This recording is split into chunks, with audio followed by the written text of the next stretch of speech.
Hello friends, हमारा आज का टॉपिक है मौर्य साम्राज्य। यह एक ऐसा टॉपिक है जो लगभग सभी प्रतियोगिता परीक्षाओं के लिए अति महत्वपूर्ण है, तो आप इस जानकारी को याद कर लीजिएगा। हमारा पहला सवाल है, भारत के मुक्तिदाता की संज्ञा मौर्य काल के किस शासक को दी गई थी? इसके ऑप्शंस है ए समुद्रगुप्त, बी चंद्रगुप्त मौर्य, सी बिंदुसार, डी इनमें से कोई नहीं। तो क्योंकि चंद्रगुप्त मौर्य ने नंदों के अत्याचारी शासन से मगध की जनता को आजाद कराया था तथा विदेशी यूनानी आक्रमणकारियों के शासन से भारत की जनता को मुक्त कराया था, इसलिए भारत के मुक्तिदाता की संज्ञा मौर्य काल के शासक चंद्रगुप्त मौर्य को दी जाती है। इसलिए ऑप्शन बी चंद्रगुप्त मौर्य सही जवाब है। आपका अगला सवाल है, किस बौद्ध ग्रंथ में मगध की सेना का विस्तृत विवरण प्राप्त होता है? इसके ऑप्शंस है ए अशोकावदान, बी दीपवंश, सी महावंश, डी मिलिंद पन्हो। तो यहाँ पर इसका आंसर होगा मिलिंद पन्हो, क्योंकि मिलिंद पन्हो की रचना बौद्ध भिक्षु नागसेन द्वारा की गई थी और यह एक प्रसिद्ध बौद्ध ग्रंथ है। यह पाली भाषा में लिखा गया है तथा इंडो ग्रीक शासक मिलिंद या मिनांडर प्रथम तथा बौद्ध भिक्षु नागसेन के वार्तालाप का इसमें वर्णन है। साथ ही इसमें मगध की सेना का भी विस्तृत विवरण प्राप्त होता है, इसलिए मिलिंद पन्हो बौद्ध ग्रंथ में ही मगध की सेना का विस्तृत विवरण प्राप्त होता है।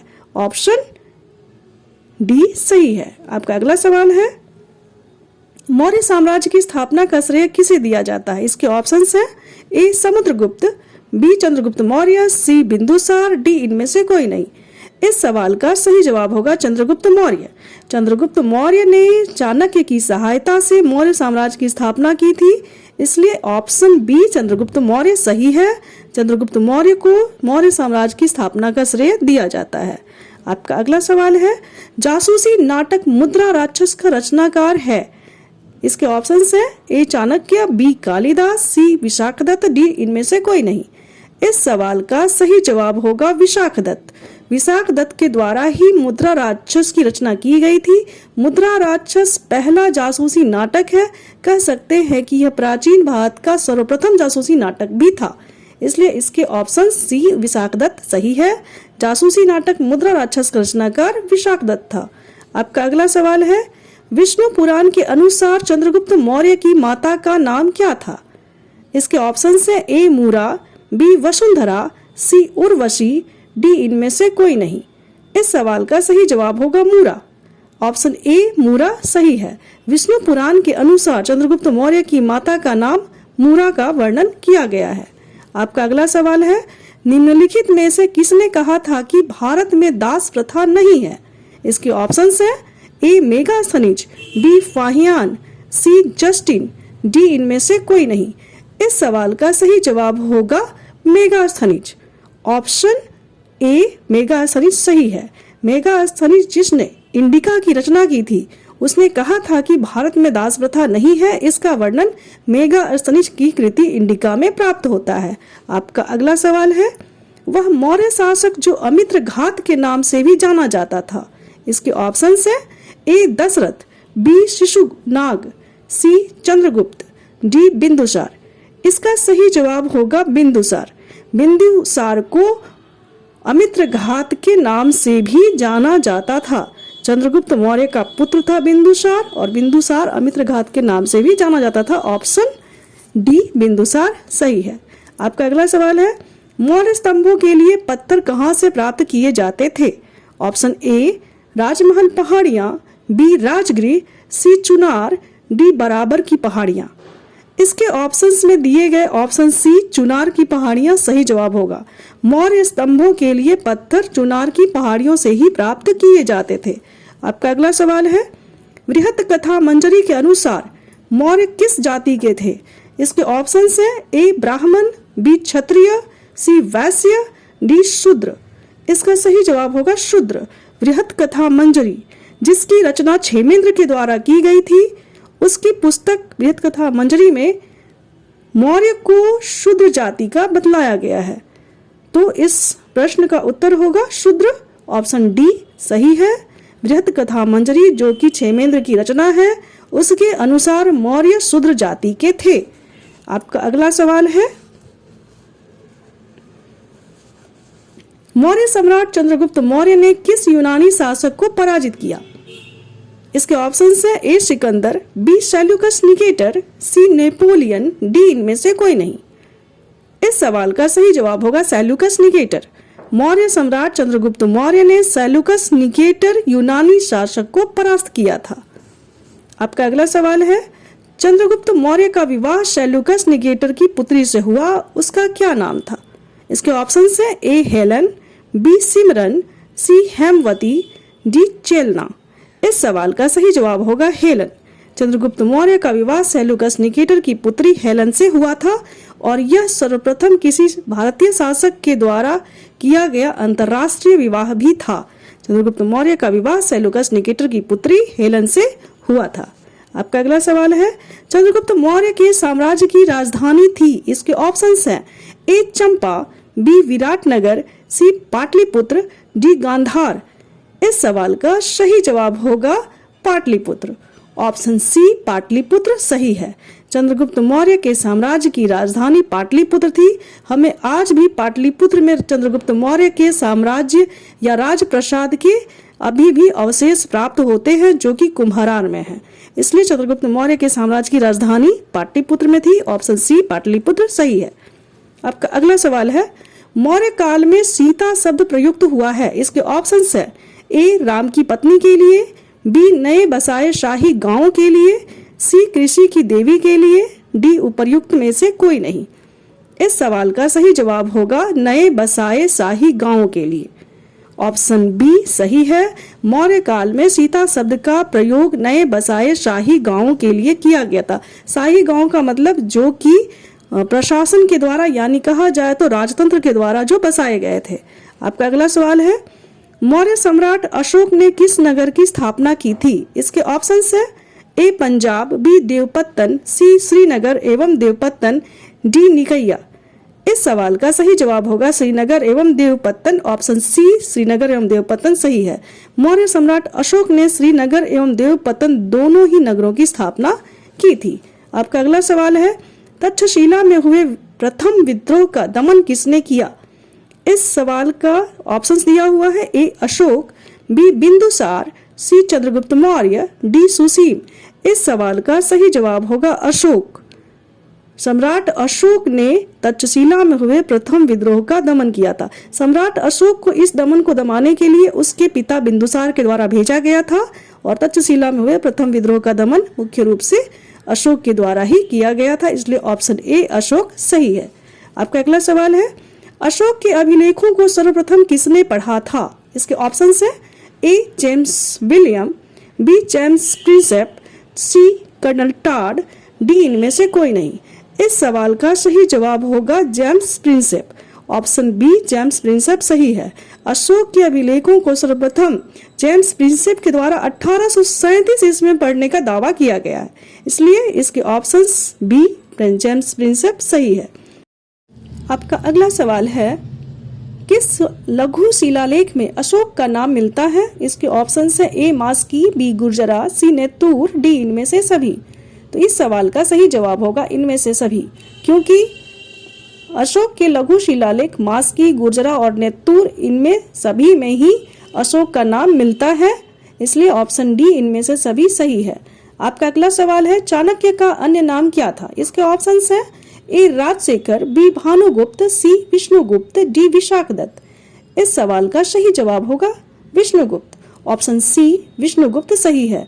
चाणक्य का अन्य नाम कौटिल्य और विष्णुगुप्त दोनों ही था। आपका अगला सवाल है, बिंदुसार ने विद्रोहियों को कुचलने के लिए अशोक को कहां भेजा था? इसके ऑप्शंस हैं ए उज्जैन, बी वैशाली, सी तक्षशिला, डी स्वर्णगिरी। इसका सही जवाब होगा तक्षशिला। ऑप्शन सी तक्षशिला सही है। बिंदुसार जो कि अशोक का पिता था, उसने अशोक को विद्रोहियों को कुचलने के लिए तक्षशिला भेजा था। आपका अगला सवाल है, अशोक के किस शिलालेख से कलिंग विजय का पता चलता है? इसके ऑप्शंस है ए प्रथम, बी 5वें, सी 10वें, डी 13वें। इसका सही आंसर होगा डी 13वें। अशोक के 13वें शिलालेख से कलिंग विजय का पता चलता है, जिसके पश्चात उसने भेरी घोष की जगह धम्म घोष को अपनाया था। आपका अगला सवाल है, बिंदुसार किसका पुत्र था? इसके ऑप्शंस हैं ए अशोक, बी बिंबिसार, सी चंद्रगुप्त मौर्य, डी सुसीम। इसका सही जवाब होगा चंद्रगुप्त मौर्य, क्योंकि चंद्रगुप्त मौर्य का पुत्र बिंदुसार था और बिंदुसार का पुत्र अशोक था, इसलिए बिंदुसार चंद्रगुप्त मौर्य का पुत्र था। ऑप्शन सी चंद्रगुप्त मौर्य सही जवाब है। आपका अगला सवाल है, चंद्रगुप्त मौर्य ने किस वंश को पराजित कर गद्दी हासिल की? इसके ऑप्शन है ए नंद वंश, बी शुंग वंश, सी चोल वंश, डी पाल वंश। इस सवाल का सही जवाब होगा नंद वंश। चंद्रगुप्त मौर्य ने नंद वंश के अंतिम शासक धनानंद को हरा करके गद्दी प्राप्त की थी, इसलिए चंद्रगुप्त मौर्य ने नंद वंश के शासक धनानंद को हराया और गद्दी हासिल की। आपका अगला सवाल है, मौर्य सम्राट अशोक द्वारा बनवाए गए स्तूपों की संख्या कितनी थी? इसके ऑप्शंस हैं ए 10,000, बी 30,000, सी 50,000, डी 84,000। इसके ऑप्शन डी 84,000 सही है। मौर्य सम्राट अशोक द्वारा बनवाए गए स्तूपों की कुल संख्या लगभग 84,000 थी, जो अब तक किसी भी शासक के द्वारा बनवाए गए स्तूपों में सबसे अधिक था। आपका अगला सवाल है, प्राचीन भारत में अभिलेख की शुरुआत किस शासक ने की? इसके ऑप्शंस हैं ए अशोक, बी बिंबिसार, सी चंद्रगुप्त मौर्य, डी समुद्रगुप्त। इस सवाल का सही जवाब होगा अशोक। सम्राट अशोक के द्वारा प्राचीन भारत में सर्वप्रथम अभिलेख की शुरुआत की गई थी, इसलिए यह खिताब या यह उपाधि सम्राट अशोक को प्राप्त है। आपका अगला सवाल है, मेगास्थनीज भारत में किसके दरबार में आया? इसके ऑप्शंस है ए अशोक, बी बिंबिसार, सी चंद्रगुप्त मौर्य, डी सुसीम। इस सवाल का सही जवाब होगा चंद्रगुप्त मौर्य। मेगास्थनीज जिसने इंडिका की रचना की थी, चंद्रगुप्त मौर्य के दरबार में आया था। आपका अगला सवाल है, धम्म की शुरुआत किसने की थी? इसके ऑप्शंस है ए अशोक, बी बिंबिसार, सी चंद्रगुप्त मौर्य, डी सुसीम। इस सवाल का सही जवाब होगा अशोक। ऑप्शन ए अशोक सही जवाब है। धम्म की शुरुआत सम्राट अशोक के द्वारा की गई थी। आपका अगला सवाल है, सम्राट अशोक किस वंश का शासक था? इसके ऑप्शंस हैं ए नंद वंश, बी शुंग वंश, सी मौर्य वंश, डी पाल वंश। तो इस प्रश्न का उत्तर होगा मौर्य वंश। सम्राट अशोक मौर्य वंश का शासक था। ऑप्शन सी मौर्य वंश सही है। आपका अगला सवाल है, 16 महाजनपदों में सबसे शक्तिशाली महाजनपद कौन सा था? इसके ऑप्शंस है ए अवंती, बी मगध, सी गांधार, डी मत्स्य। इस सवाल का सही जवाब होगा मगध। ऑप्शन बी मगध सही है। 16 महाजनपदों में सबसे शक्तिशाली महाजनपद मगध था, जिसकी राजधानी पहले गिरिव्रज, उसके पश्चात राजगिरी और फिर उसके बाद पाटलिपुत्र बनी थी। आपका अगला सवाल है, पतंजलि के महाभाष्य से किसकी जानकारी मिलती है? इसके ऑप्शंस है ए मौर्य काल की, बी शुंग काल की, सी कुषाण काल की, डी इनमें से कोई नहीं। इस सवाल का सही जवाब होगा मौर्य काल की। ऑप्शन ए मौर्य काल की सही जवाब है। पतंजलि के महाभाष्य से मौर्य काल के विषय में महत्वपूर्ण जानकारी मिलती है, इसलिए ऑप्शन ए सही है। आपका अगला सवाल है, अर्थशास्त्र के लेखक कौन थे? इसके ऑप्शंस है ए वेद व्यास, बी महर्षि वाल्मीकि, सी मनु, डी चाणक्य। इस सवाल का सही जवाब होगा चाणक्य या विष्णुगुप्त। अर्थशास्त्र के लेखक चाणक्य थे, जिन्हें कौटिल्य के नाम से भी जाना जाता है। वेद व्यास ने महाभारत की रचना की थी, महर्षि वाल्मीकि ने रामायण की रचना की थी और मनु ने मनुस्मृति की रचना की थी। चाणक्य के द्वारा अर्थशास्त्र की रचना की गई है। आपका अगला सवाल है, धम्म महामात्रों की नियुक्ति किसने की थी? इसके ऑप्शंस है ए अशोक, बी बिंबिसार, सी चंद्रगुप्त मौर्य, डी सुसीम। इस सवाल का सही जवाब होगा अशोक। धम्म की स्थापना भी अशोक के द्वारा की गई थी और धम्म महामात्रों की नियुक्ति भी अशोक के द्वारा ही की गई थी, जो कि एक मौर्य सम्राट था।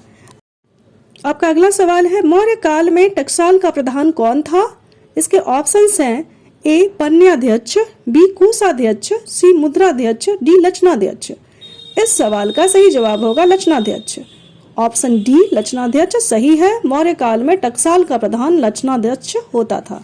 आपका अगला सवाल है, चंद्रगुप्त मौर्य ने अपने अंतिम दिन कहाँ गुजारे? इसके ऑप्शंस हैं ए पाटलिपुत्र, बी श्रवण बेलगोला, सी काशी, डी उज्जैन।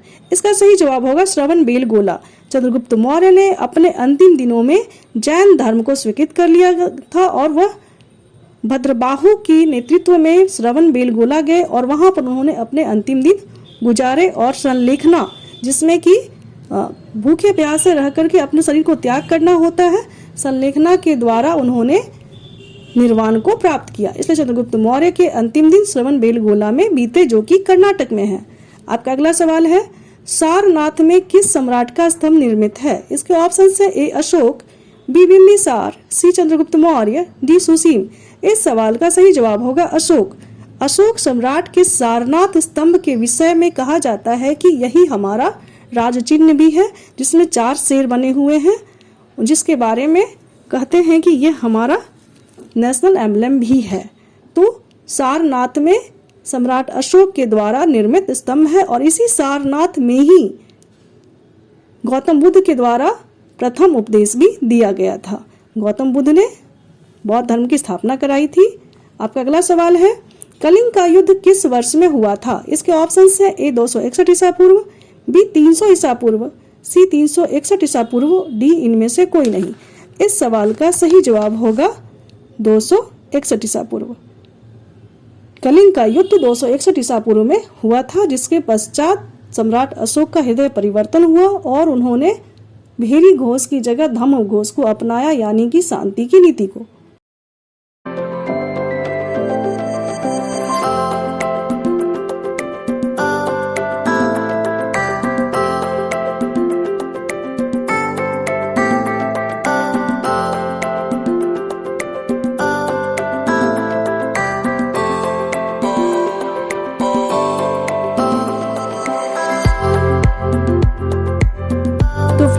आपको यह वीडियो कैसा लगा कमेंट करके